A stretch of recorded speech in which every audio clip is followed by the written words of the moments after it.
Ngombo a saisi le premier juge pour, avec ses PV de non-conciliation, pour statuer sur la libération des lieux. Il s'est fait qu'à cette date du 3 juillet, l'affaire était appelée, les deux parties se sont présentées.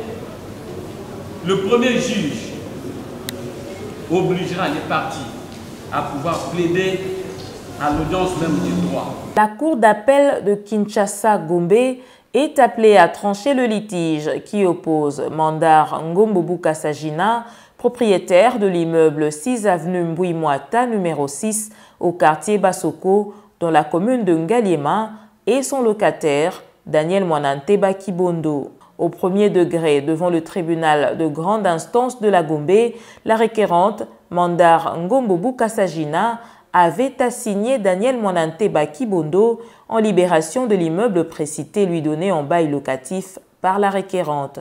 Mandar Ngombo Gina, par ses conseils, avait alors soutenu que le défendeur Daniel Mwananteba Kibonge avait pris en location son bâtiment et n'avait pas exécuté son obligation principale, celle de payer le loyer mensuel. La partie demanderesse, pour sa part, avait affirmé devant le premier juge que Daniel Mwananteba avait totalement consommé sa garantie locative, avait souhaité par la suite régler ce litige à l'amiable, conformément à l'article 34 de la loi relative au baux à loyer non professionnel. Les deux parties se seraient convenues que le défendeur Daniel Mwananteba libère volontairement l'immeuble pris en location, un engagement qui n'a malheureusement pas été respecté par lui, selon la requérante Mandar Ngombo Gina, qui s'est sentie obligée de saisir le service d'habitat de la commune de Ngaliema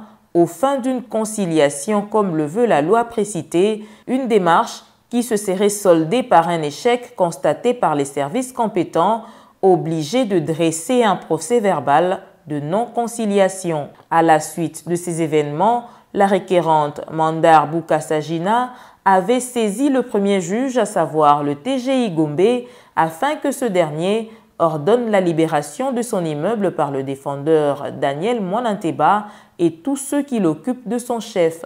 À cette audience, la composition s'était déclarée valablement saisie et avait accordé la parole aux parties pour présenter leurs moyens. Une position qui n'avait pas du tout enchanté le défendeur Daniel Mwananteba, ce qui justifie son action en appel contre cette décision ici à la cour d'appel de Kinshasa-Gombe. L'appelant, Daniel Mwananteba, par ses conseils, demande à la cour d'infirmer cette décision du premier juge au motif qu'elle lui aurait causé préjudice.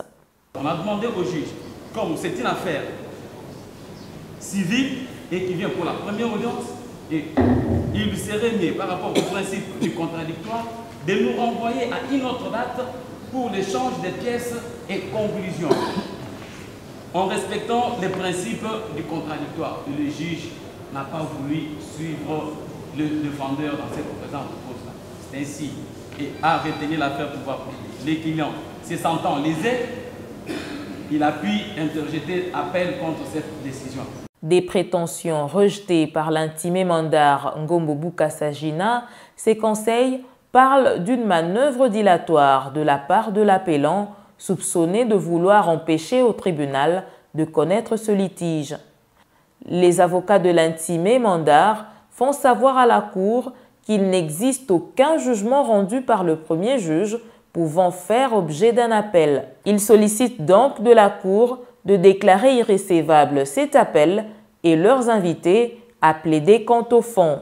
Ils ne sont pas venus en appel contre la décision du premier juge, donc l'œuvre du premier juge, mais contre la position prise par le premier juge demandant aux parties de plaider. Les parties n'ont pas eu à plaider devant les juges pour que celui-ci prenne le temps de statuer et de dire qu'est-ce qu'il aurait fait. Le greffier qui a fait cet appel, en violation même, mérite même une sanction administrative, il efface lui-même la mention. Il dit contre la décision demandant aux parties de plaider. C'est l'acte d'appel que vous savez. Le procureur général plaide lui aussi en faveur de l'intimé Mandar Bokassa sur l'irrécevabilité de cet appel et sollicite de la Cour l'application de l'article 66 du Code de procédure civile qui stipule qu'aucun appel ne sera déclaré recevable si l'appelant ne produit l'expédition régulière de la décision attaquée. C'est difficile à comprendre les motifs d'appel parce que rien n'a été présenté pour démontrer qu'est-ce qu'on reproche à l'œuvre du premier juge. Il plaira à la Cour de faire l'application de l'article 66 du Code de procédure civile et ça sera justice. La Cour a pris l'affaire en délibéré pour rendre sa décision dans le délai légal. Et le crime.